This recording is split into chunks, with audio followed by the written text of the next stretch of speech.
Come back to order.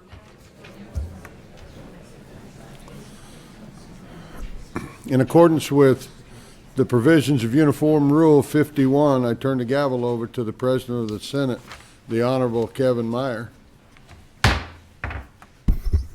Will the joint session please come to order for the purpose of the annual address by U.S. Senator Lisa Murkowski. Mr. Majority Leader. President, I move and ask unanimous consent that the roll call of the Senate be waived and that all members be shown present. Okay. Seeing no objection, the roll call of the Senate will be waived and all members will be shown as present. Ms. Majority Leader. Mr. President, I move and ask unanimous consent that the roll call of the House be waived and all members be shown as present. Okay. Seeing no objection, the roll call of the House will be waived and all members will be shown as present.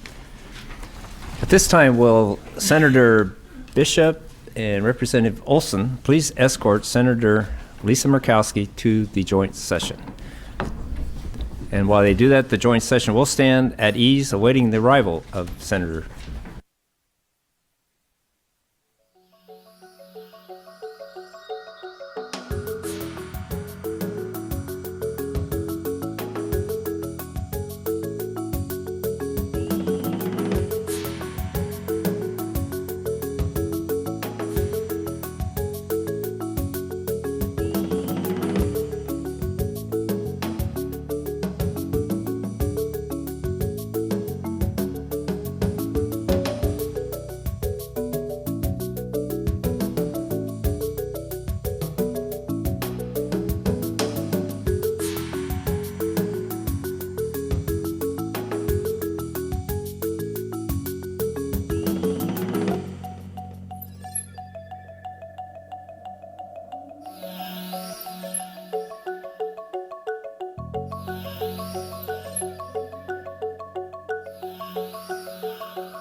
Will the joint session please come back to order? The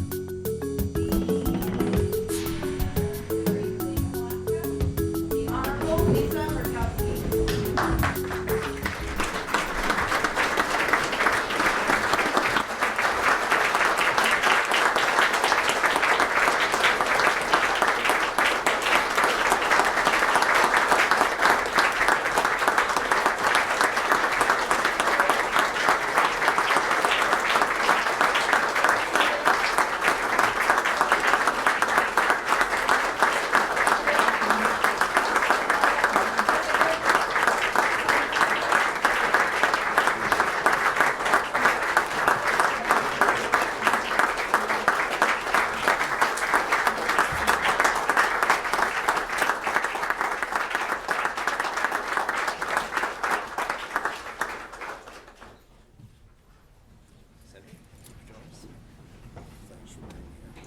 Pleasure.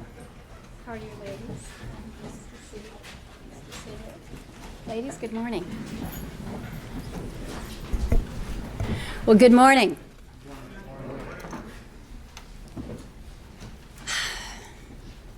It's a little unsettling, isn't it? To come into this chamber and to know that our friend isn't with us. Max Gruenberg was a really great guy and a good friend to so many of us and a friend to Alaska, and his loss is felt. And my heart's with Kayla and the family and with you, because Max was our family. You know, Max was part of the Alaska family. So know that I am with you all as you are thinking of him. It's good to be back in Juneau. It's good to be home with family. And thank you for, again, being generous with your time. You've got a lot on your plate. Your days are limited here as you look at your legislative agenda and the schedule. And the fact that you are giving me this space in your schedule to yet again address you is a privilege and an honor, and I respect that you have afforded me that. You know that when I come back to address you, I don't start off my comments with the formal Mr. President, Mr. Speaker, I talk about my family first, and I don't know, you may get tired of it, but you never get tired of your family.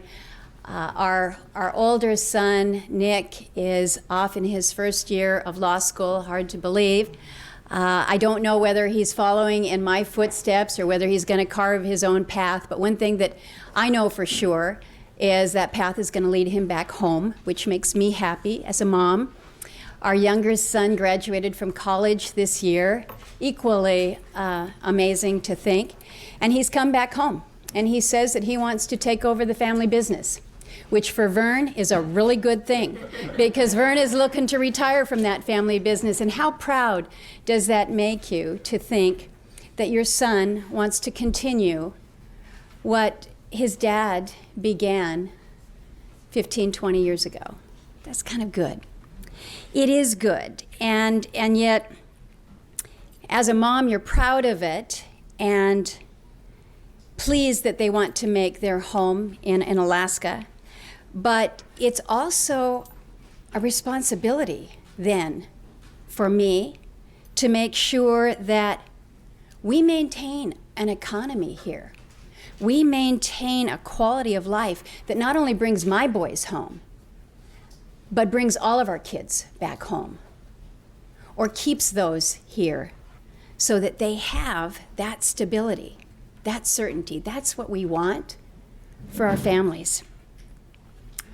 And it wasn't so long ago that we could be pretty confident about our state's future and our well-being, but we all know that $30 oil a pipeline that's less than half full, that changes all that. And despite strong policy action by you here in the legislature and Alaskans to really make us more competitive as a state, our state's fiscal issues are serious. I don't need to tell you that. That's what you're living with. That's what you're dealing with every day. And no one, not one of you, needs my advice on how you're going to solve the state's budget challenges. And thankfully for all of you, I'm not going to offer it this morning. But what I will say, what I will leave with you, is our legislature, you all, are good, thoughtful, intelligent, diligent people.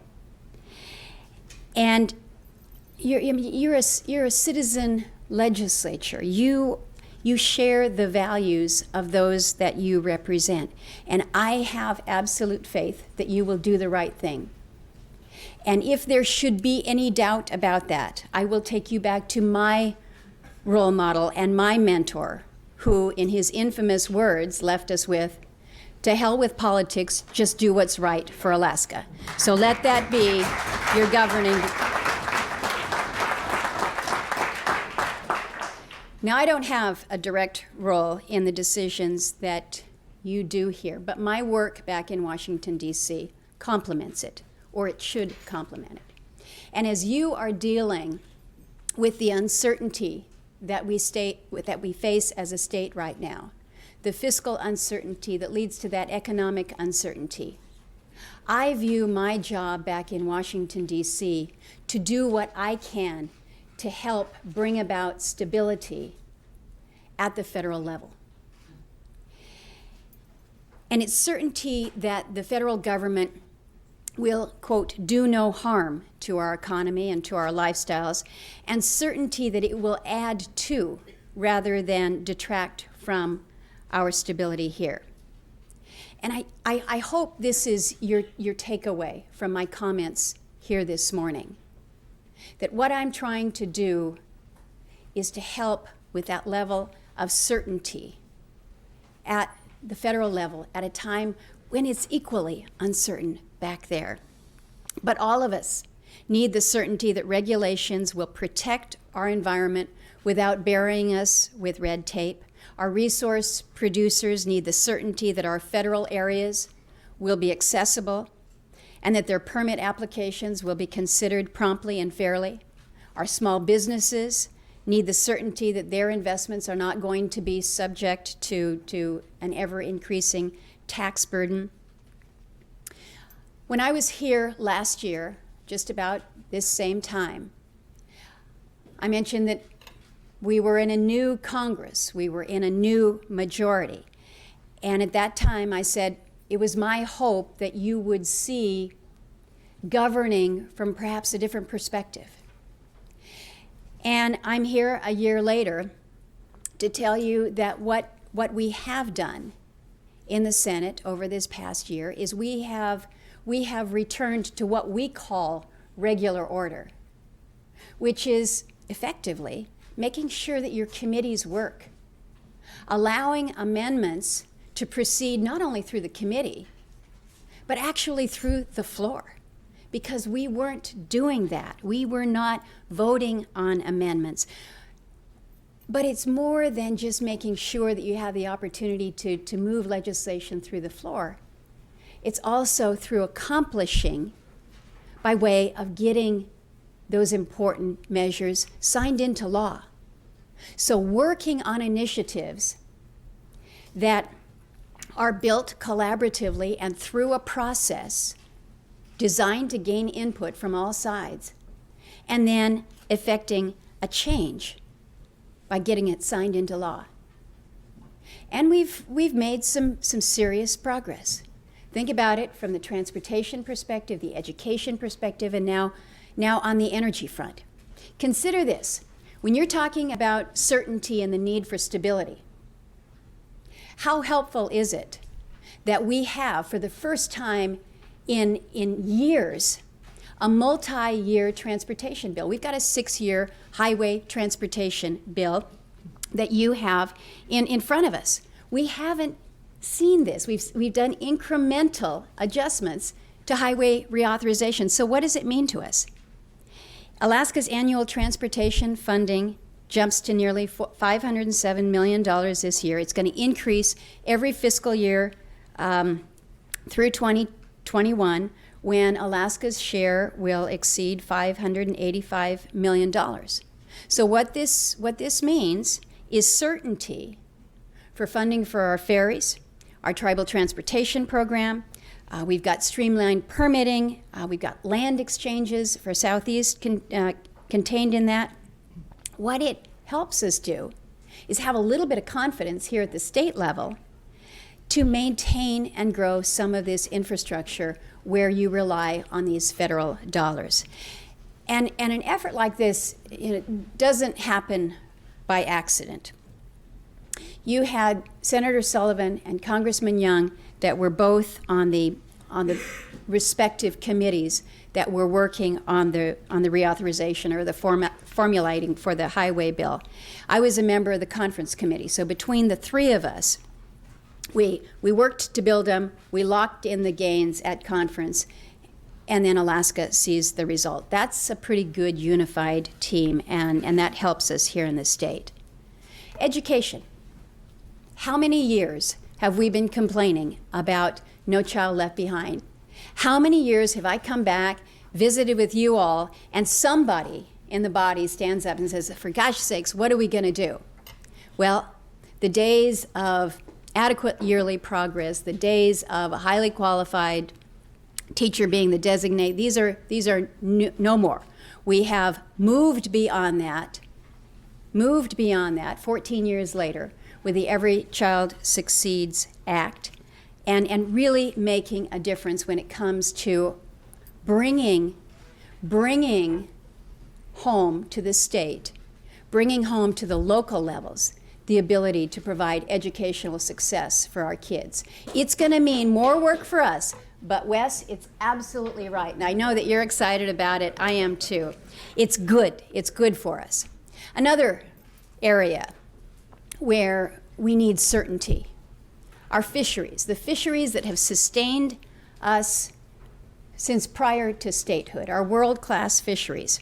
Critical part of our economy, and the value of our brand really matters.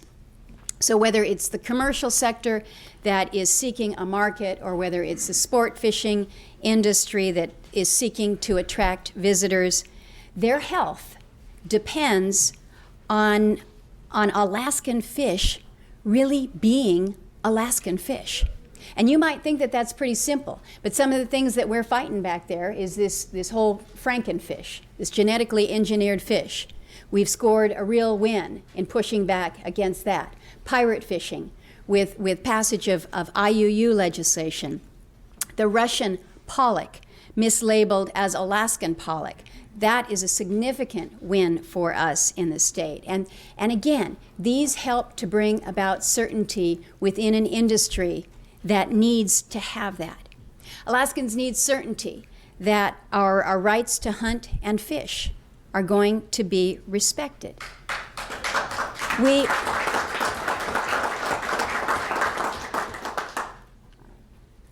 got a pretty good bill out there. It's called the Sportsman's Bill, well titled, but contained within that bill is a provision that I have been leading on that makes it a national policy for our federal lands to be open unless closed. Now, to me, that's pretty straightforward. But right now, it's just exactly the opposite. So contained within this pretty important bill is a measure that makes a difference for us in terms of access. This past year, we also stopped the ATF from denying hunters access to green tip ammunition. We're now looking really critically at the directive coming out of the administration regarding sales of firearms at gun shows.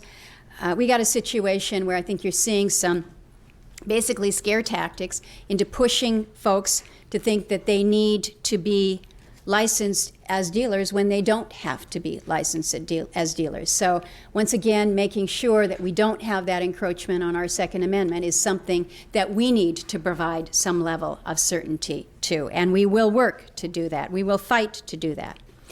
We also need certainty that the military, that our military that has been not only a backbone of our economy, but our military that we look to provide for the security of our nation, that piece remains an integral part of our community.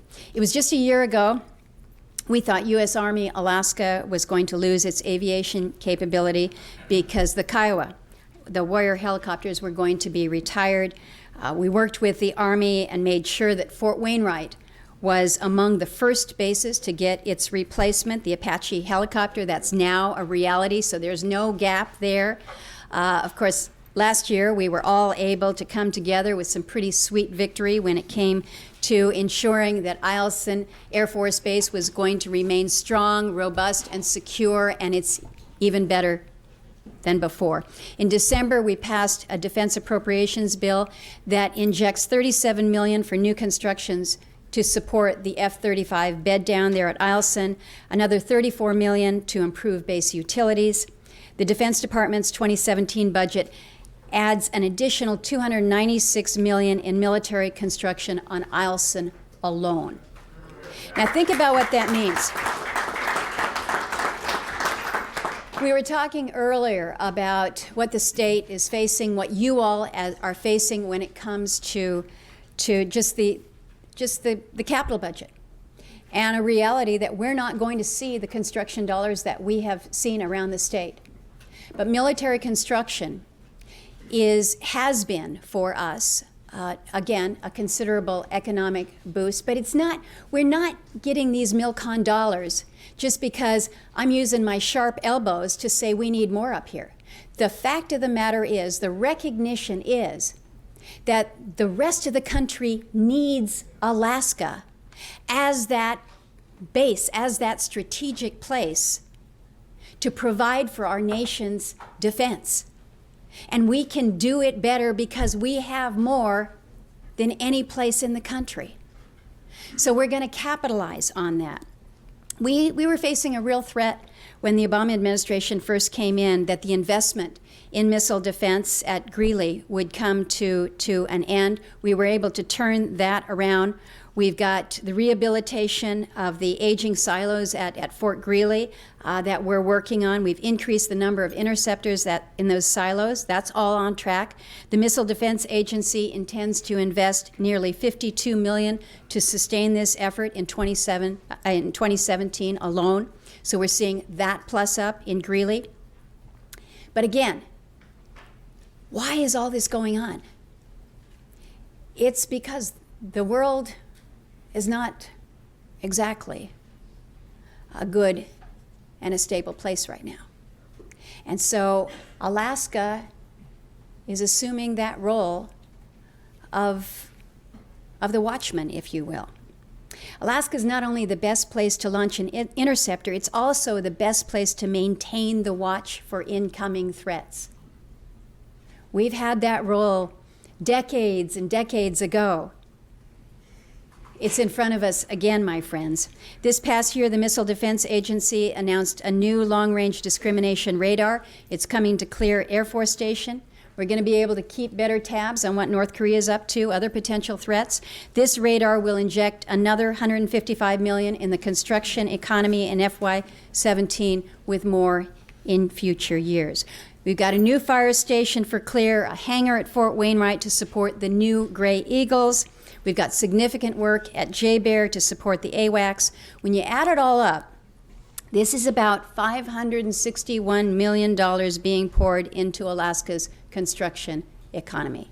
This is significant to us. Now, you can't talk about all the good that we're seeing without recognizing the the elephant in the room, if you will, with the military and the troublesome proposal to dissolve the Army's 4th Airborne Brigade combat team there at JBER. This is the only airborne brigade in the West. And that proposal wasn't budget driven, folks. It was driven by an Obama doctrine which holds that we can live with a smaller army. Well, that's not something that I agree with. Senator Sullivan, Congressman Young. This is not the world that we're in. This brigade is worth saving. It's worth fighting for. The arguments are extraordinarily compelling. And whether it's the discussions that we've been engaged in with Mr. Fanning, the Army Secretary Designate, or whether it is the opportunity to have General Miley, who is the Army Chief of Staff, up with Senator Sullivan last week to look around specifically to see where we are, what they contribute. This is important to the discussions right now, and we don't have any guarantees in this, but I can say that we are pleased that Army senior leadership is taking a second look at our Arctic warriors. They must do this. As we all know that we are blessed with some of our finest Alaskans that have come to us through the military, that come here and decide this is home. And our veterans also deserve to have the certainty that wherever they are living in the state, that their earned veterans benefits follow them. And we've been working on this issue as they relate to the health benefits for so many years right now. Today we've got a robust partnership with the Alaska Native Health System to care for our veterans, not only in rural Alaska, but out in Wasilla. Last year the VA threatened to really dissolve all the partnerships that we'd been working so hard to build and force everything into this dysfunctional choice card system, this national system. We put a stop to that. Now the VA is talking about expanding its partnership with South Central Foundation in Mat-Su. Again, the goal here is to provide the level of care to the veteran where the veteran is, with the best possible care that they can. And we can do that. Allow us to do that. So we're making some headway, but the fight's not over. Our veterans, I'm hearing from them. I know that you're hearing from them as well. They regard this choice card as no choice. They don't like it, and I know why. So we owe it We all owe it to those who have sacrificed so much to ensure that our veterans' health care choices in this state are meaningful. We also need certainty as Alaskans that we're going to benefit from the changes that we are seeing in the Arctic. I know that many of you are leading in this space. Certainly, Senator McGuire, Representative Herron have been your point people on this. I think the good news is that the administration is finally getting serious about putting a new icebreaker online, production to begin in 2020.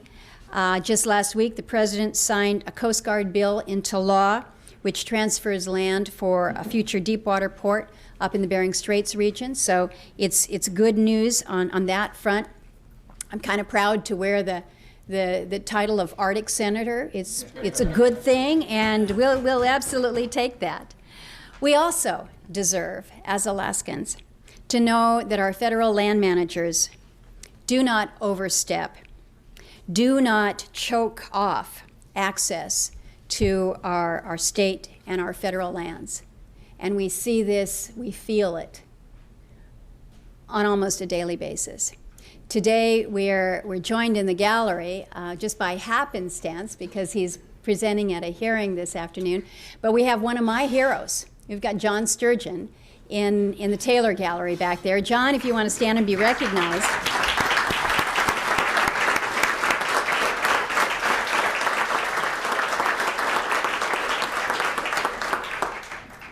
John's one of my heroes because not only is he a stand-up guy, but he stood up. He stood up to the federal government when he believed that they were wrong, when he knew that they were wrong, when he knew that they were overstepping. And he said, if somebody doesn't step up and challenge it all the way to the top, then we're all going to continue to be run over. And so he has done just that. His case was taken up before the Supreme Court. Not too often after you get struck down just about every step up the way. I think it's about 80 out of 10,000 cases that are accepted. And the Sturgeon case was accepted. It was heard back in Washington, D.C. in January. I was pleased to not only file an amicus brief with Dan and Dawn on this, but we were able to be there at the Supreme Court to hear that pivotal case, a case that is so important for us in this state, so important for the direction of Alaskans. Now, I've been asked a lot in the past, maybe 4 or 5 days here, what's going to happen to the Sturgeon case in the wake of the loss of Justice Scalia. Justice Scalia, you could agree or disagree with different opinions, but he was a giant in American jurisprudence whose presence on the Supreme Court will be greatly missed. But the short answer to what happens is we don't know at this point in time. We don't know. But I do know that if the court should not come to the right decision, I'm prepared to crack open ANILCA to reaffirm what it and the no more clause, what that really means for Alaska, because it's too important to our state. It's too important. But I think we know that the loss of Justice Scalia could have an impact on other areas as well. He's probably best remembered for authoring the Heller decision that holds that the Second Amendment guarantees individual Americans the right to possess firearms. And that decision, folks, is now one vote away from being lost, and there are many others among them. Now, I don't hold judicial nominees to any kind of a litmus test, but I think it's clearly in Alaska's best interest to maintain balance on the highest court in the land. But keep in mind, the high court is a last resort. It's not a dependable strategy for success. Our interests, our state's interests, depend on the type of good policy making that comes from an open, regular order process, whether it is what you are conducting here in our state legislature or what we are doing back in Washington, D.C. I've been chair of the Interior Approps subcommittee now for a year. Last year, I led the first markup of that Interior Appropriations bill that we had had in 6 years. We had not had a markup on an Interior Appropriations bill. And think about what that means for us as a state, where so much of what we do, what you're doing, has that oversight by the Department of Interior. So we have worked to help advance a better process.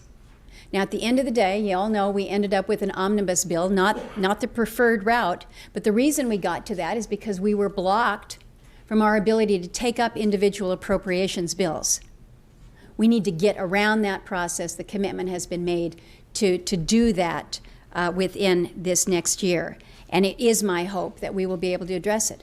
But we did some good things. We made some good progress within that Interior bill, even though we weren't able to go to markup. The work that we did in committee was incorporated.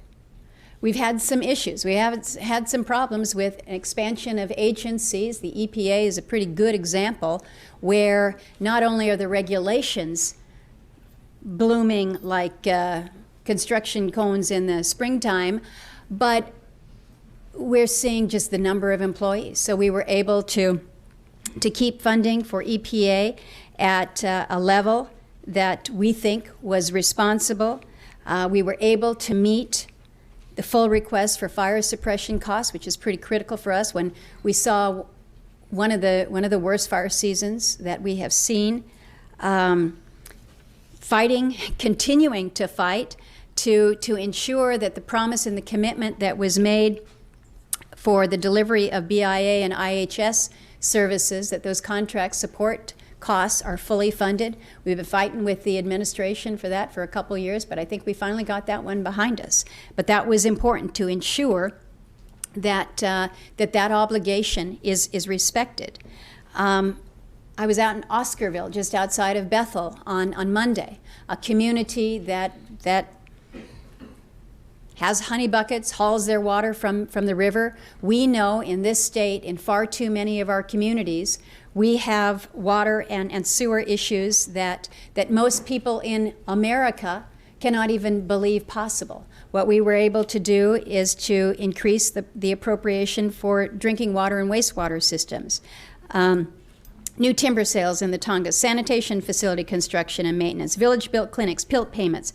The appropriations process is working again, and that's important for you all to recognize. But we all know that sometimes it's not about the legislation, it's not about the process, it's about the things that creep up without us knowing, and that comes to us by way of regulations. And I've had lots of conversations with you all. We all need to be on guard against new restrictions, new moratoria, and new withdrawals over these next 10 months. And given the President's commitment to unilateral executive action, this last year could be a little bit scary for us. So what do we do about it other than having all eyes forward, backwards, all around? We recruit some allies. We try to make sure that people understand Alaska and the issues that we face, and to gain those recruits that will help us in the years going forward. One way to do that is to bring folks here. I mentioned that I was in Oscarville. Well, I brought 5 members of the Energy Committee, Republicans and Democrats and Independent, along with the Secretary of Energy, to a field hearing in Bethel. That's an impressive showing for any field hearing, especially one in rural Alaska, and especially one in February. It was noted that there was no fishing, although there was ice fishing. They were getting some pike, and apparently it was a pretty good run. But it does speak volumes to the alliances and the awareness that we're building in Washington. And all of those folks that were there for the hearing have been real strong partners, very strong partners in this bipartisan energy bill that we have been writing for this past year, an effort to modernize and update our nation's energy policies. We have taken good ideas not only from colleagues in the Senate, but many good ideas from those of you in this room as well. And I have to single out just a few who have been working in these energy spaces. Liesl, Bill, I don't see, where's Bill Murkowski? All the way tucked in the back there. Lyman, Bryce, Cherise, so many of you have been working to drive the energy policy at the state level, and I thank you for that. This energy policy modernization is designed to put power in the hands of Alaskans to solve our energy challenges and to develop the expertise that we know that we have to be not only used here in the state, but let's go bigger. Let's share it with everybody in the country. Let's share it with everybody in the globe. If we can make it pencil here, it can work. Let's demonstrate it. And it's exciting to think about what we can do with that. From greater efficiency to hydro to mineral development, microgrids, certainty for LNG exports, that's exactly what we do within this bill, and it's a good bill. It's a good bill. It's got strong support because we worked deliberately from the get-go to construct something that was collaborative. And I know I could go around the room and every one of you could find something that isn't in the bill that you would have liked to have. Well, believe me, I'm in that category too. But what we have built is something that, again, advances our energy policies, something that we haven't done in almost a decade. It helps modernize, it helps with infrastructure, it helps with supply, it helps with efficiency. And oh, by the way, for some of you who love to get rid of the junk and the clutter that's part of our federal codes and laws, we have a whole title that does nothing but repeal stuff. It's a good one. So, yeah, who would have thought that that gets the applause line? But it's important. It's important. But we worked in a very open and inclusive way, and I think that's why you see this bill before the Senate at this time. I'm following the same model, this open, inclusive way with regards to offshore revenue sharing. We're working with Virginia's Democratic senators. We've got them on board. We're gaining some traction there. We're all very pleased that we're finally getting some production from NPRA, but we all know that there's way more that we can be doing there. Next few months, I'm going to be laying out some new ideas to finally get more open on our lands and waters, so we'll need your assist with that. So I leave you, before we go to questions, with hopefully the recognition, the appreciation that as we are all working at different levels to provide for our state, that the efforts that I'm trying to make back in Washington are designed to provide for some level of certainty. I think we are making good progress, as I've said, even in the midst of difficult times and working with an administration that has been oftentimes very difficult for us to work with. But you work with those that you have, and we are doing just that. So we're working on results, and I'm doing it with an approach that is perhaps just my style, not a lot of hyperbole, not a lot of theatrics or drama. I'm showing up for work. My doors are open, the lights are on, even when it's snowing in Washington, D.C. So thank you for the opportunity to be with you. I'm done, sirs. Okay, the senator has agreed to take some questions. So, Senator Giesel. Thank you, Mr. President. Senator Murkowski, a true delight to see you today. Welcome. Senator, I have a question related to the EPA, one of our favorite agencies, right? We are being asked here in the state to establish a process for nomination and designation of something called Outstanding National Resource Waters. So this would be a Tier 3 designation under the Clean Water Act. You are probably familiar with this. The nomination for this water would be considered for water that is exceptional recreational or ecological significance, which sounds great, except that this is a non-revocable designation. It can't be repealed and has the potential to permanently shut down development in our state. Right now we have no Tier 3 waters. There are three nominations, pardon me, that are actually in line, waiting for action. So I was hoping you could help us understand. We are told that the EPA mandates that we do this. Can you help us understand, is this really required?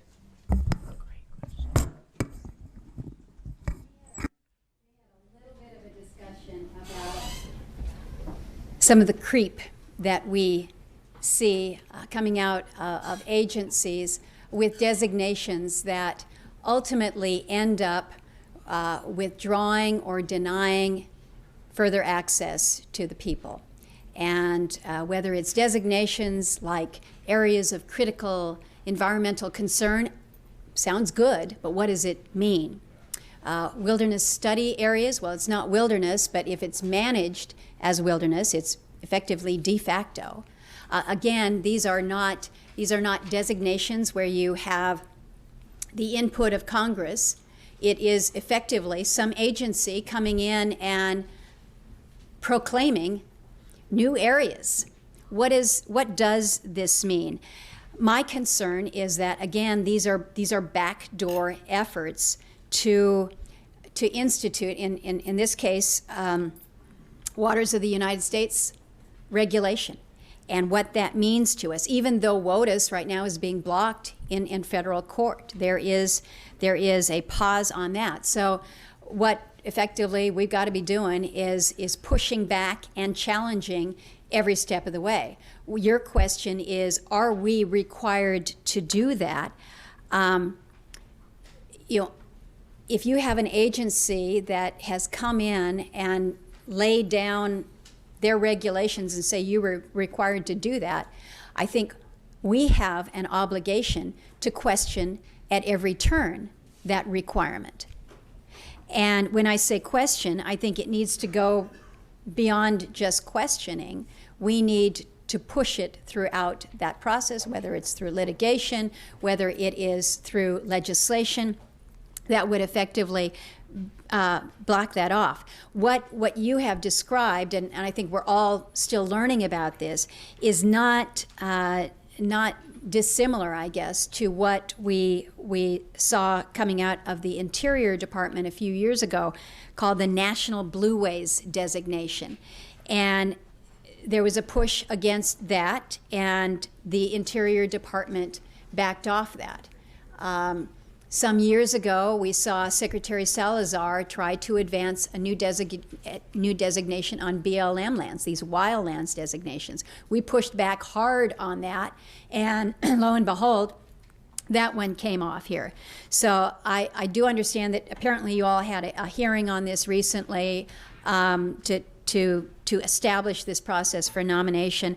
I'll leave it up to you all to figure out what you're going to be doing with that. But you should know that I'm going to have an opportunity in the very near term here to have the administrator of the EPA in front of our appropriations panel. And so I will ask her directly about this. And I thank you for bringing it up. We need to be very conscious, very cognizant that we do not cede more authority to our federal agencies. So if you have information as an outcome of your hearing that you can share with us prior to the time the administrator comes before our committee, that would be very valuable. I appreciate that.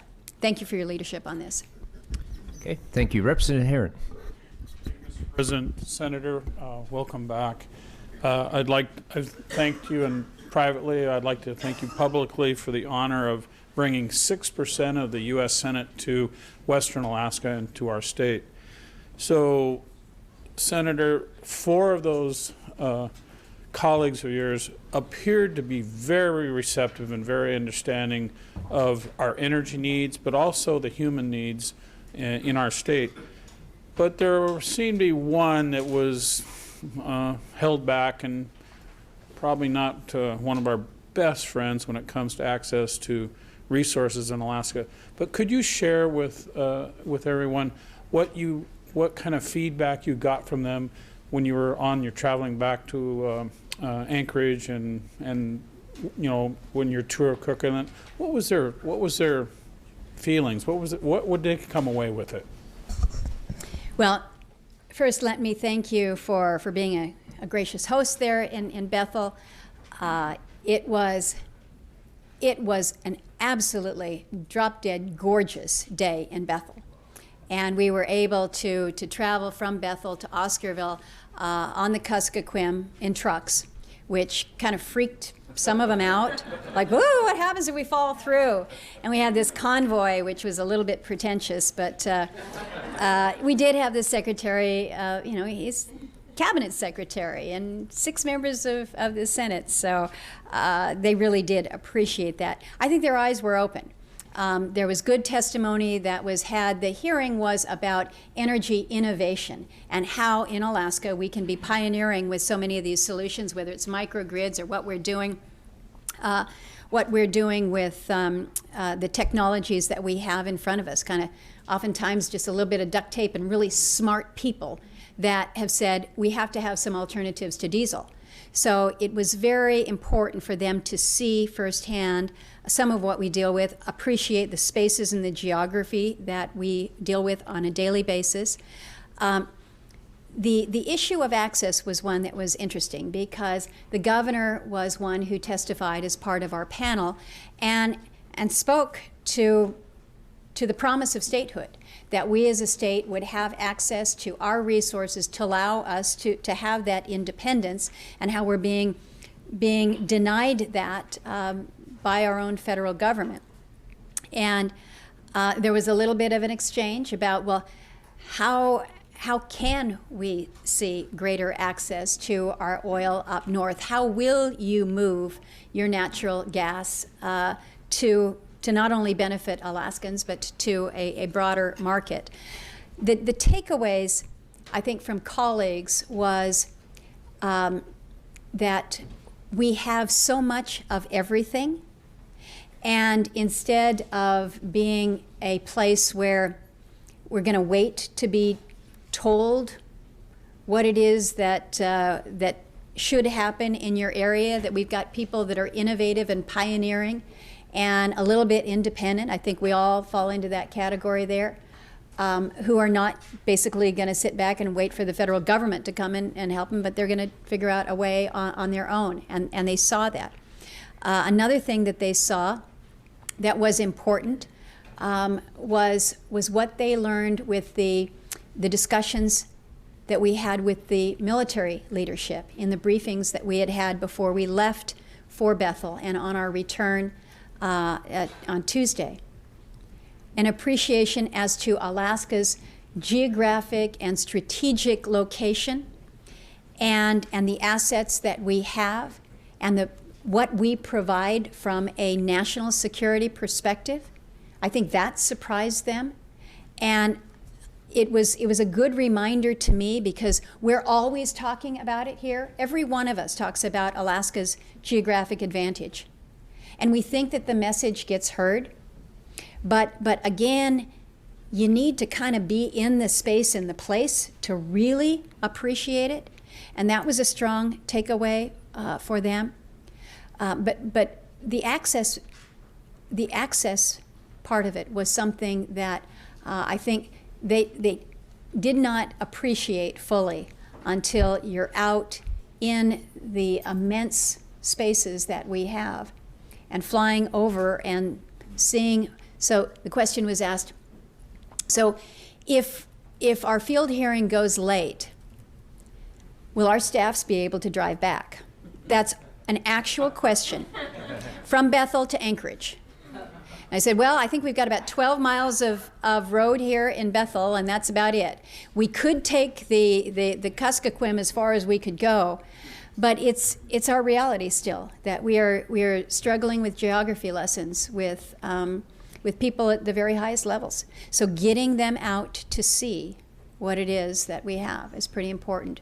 We had the senator from Maine, senator from West Virginia, Senator Cantwell from Washington, Senator Daines from Montana, and Senator Barrasso from Wyoming. So the Westerners kind of got the big open spaces. For some of the others, it was pretty interesting. Okay. Thank you for that question. Representative Sadler, question? Thank you, Mr. President.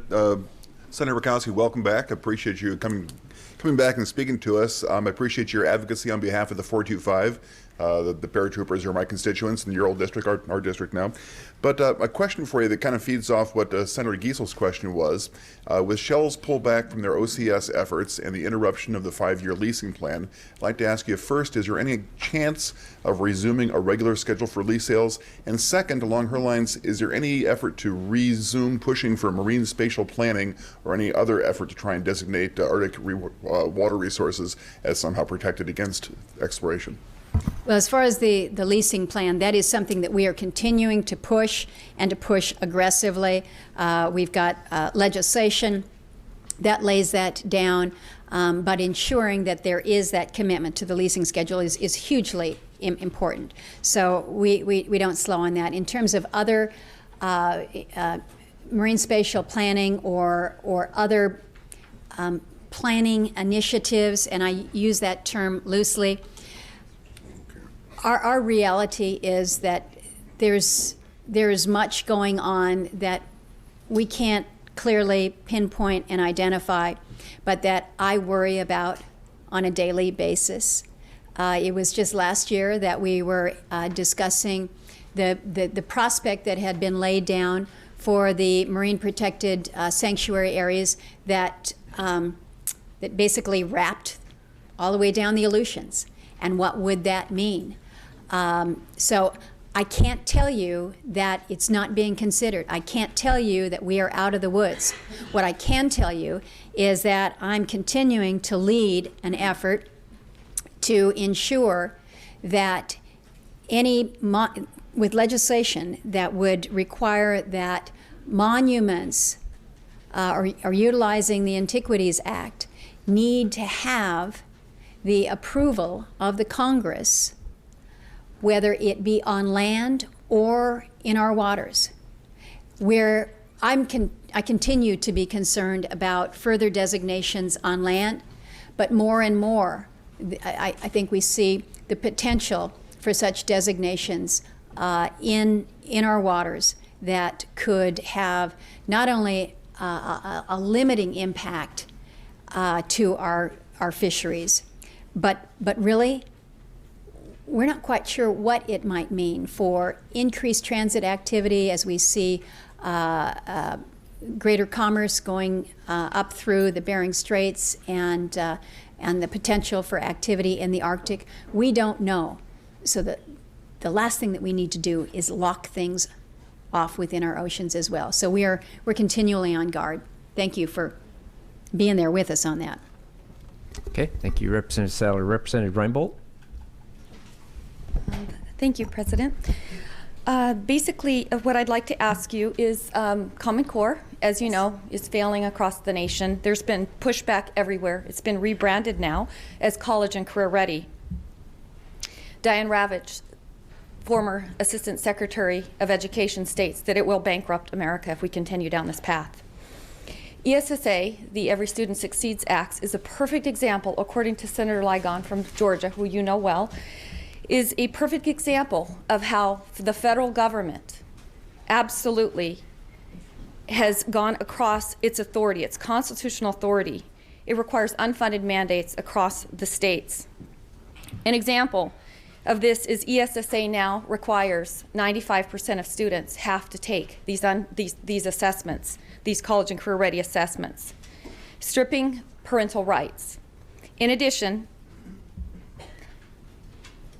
there's a lot of data banks. So in our Constitution, Article 1, Section 22 says that the rights of the people's privacy shall be, including our students, be not only recognized but protected, and that's being tremendously violated. I support local control, as you say you do, but in our opinion, the ESSA is local enforcement, not local control. So what I'm asking, one, to repeal unfunded mandates, and two, it's a great opportunity with a $19 trillion debt to defund the U.S. Department of Education and start giving block grants where there truly is local control if you are going to be funding education. And with that, I appreciate your answer. Thank you, Representative, and I know your passion on education and these issues.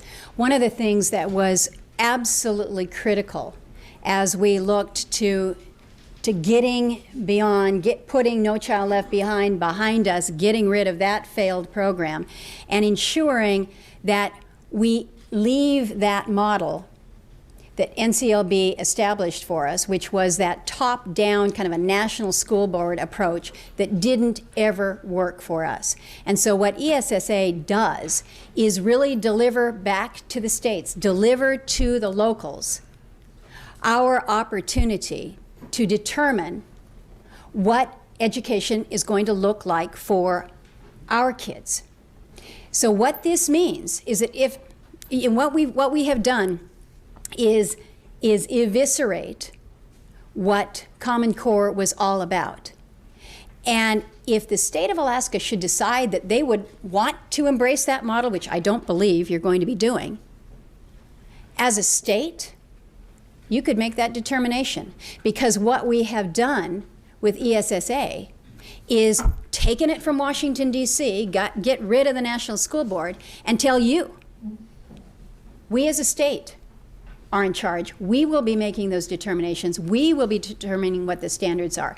Now, you do speak about an issue that was a concern to so many of us, and this is the data and access to the data and ensuring that there is that level of privacy. We have worked within the ESSA to make sure that the data collection is not compromised. And I know that it has not met the satisfaction of some, but that was a very important part of making sure that as we gain this information about our students and where they are, that is protected in terms of privacy provisions. So I know that there are some that do not think that ESSA is the perfect antidote, and I'm not suggesting it is. I haven't found any federal legislation that is absolutely perfect, but what I can tell you is that we are now back in charge.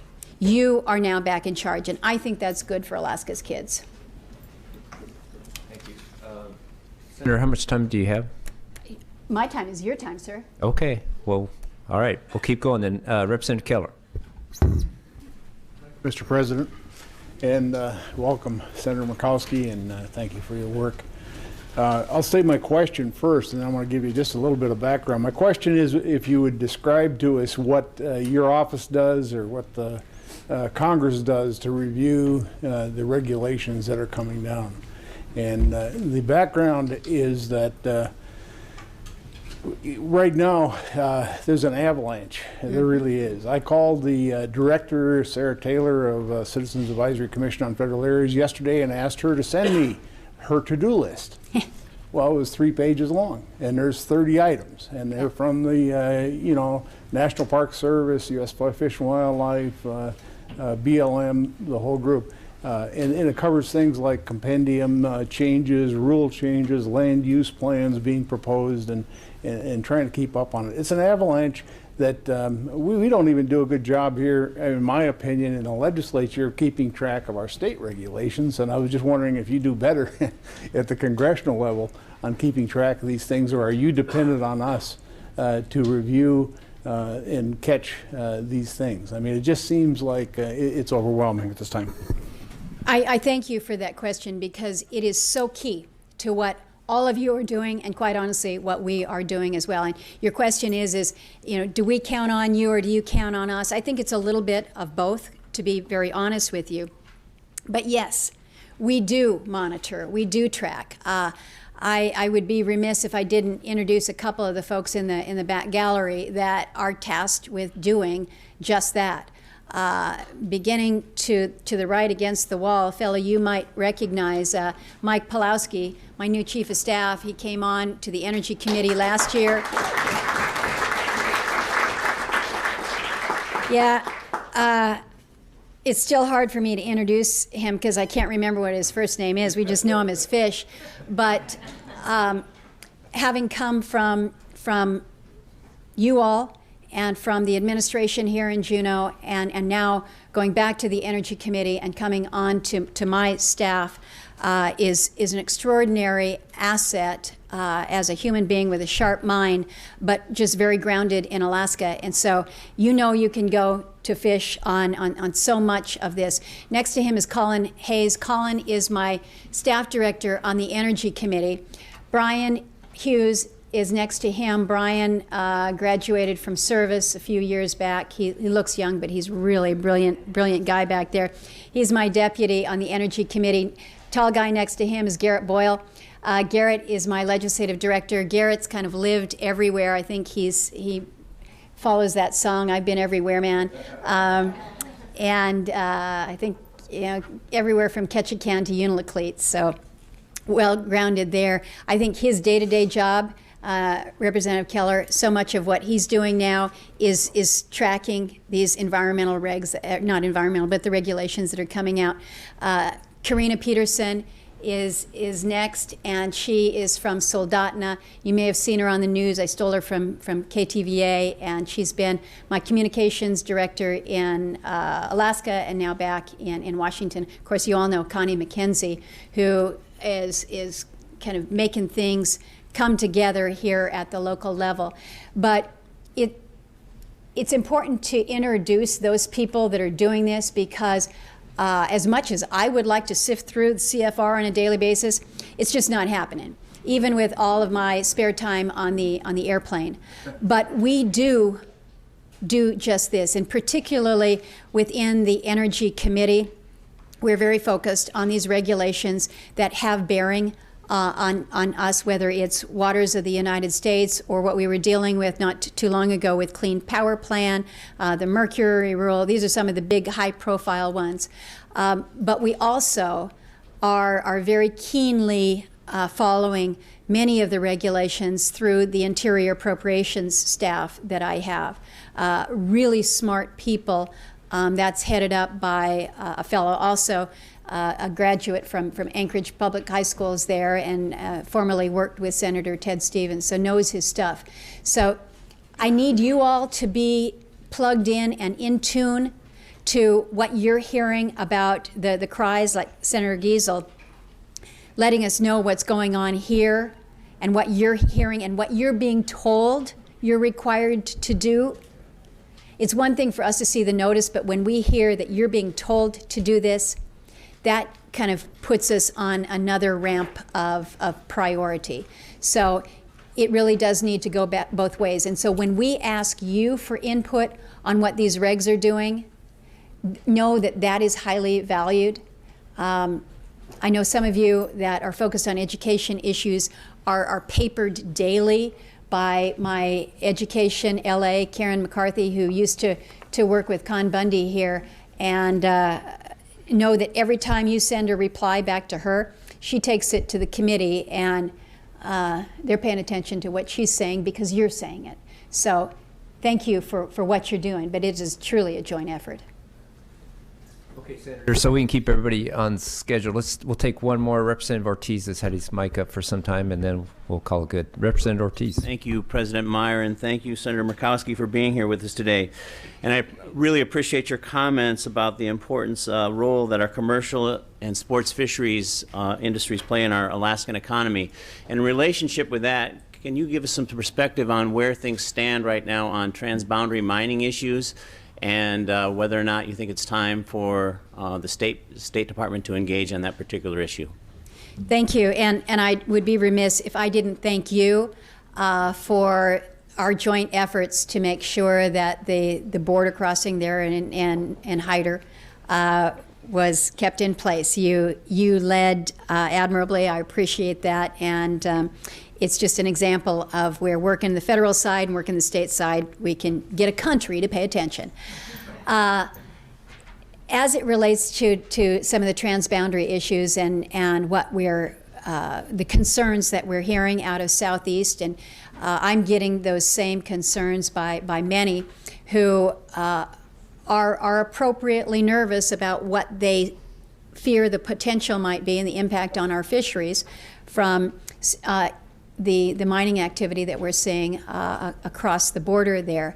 I actually met with the Lieutenant Governor this morning about just exactly this issue. As you know, he has been asked to take point on that by the governor, and I think has been doing a great job working with officials in British Columbia, working with the, apparently met with the Canadian Minister of the Environment just recently to talk about where we are. I think it's important to recognize that while the International Boundary Commission is an option for us through state, it's kind of the big ticket, and there's some preliminary work that needs to be done ahead of time.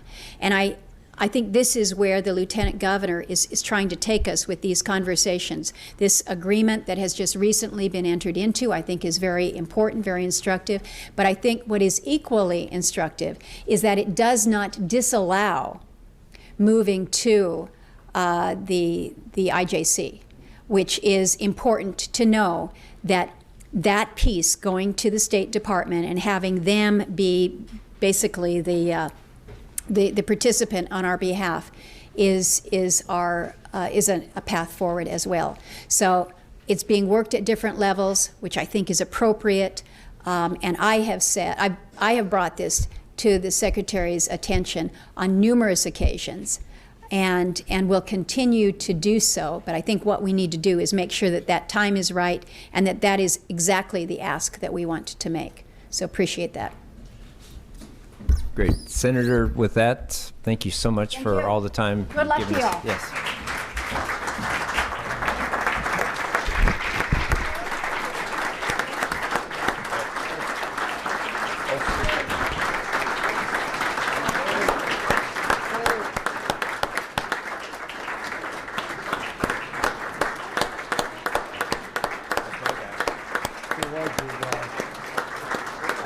Bishop.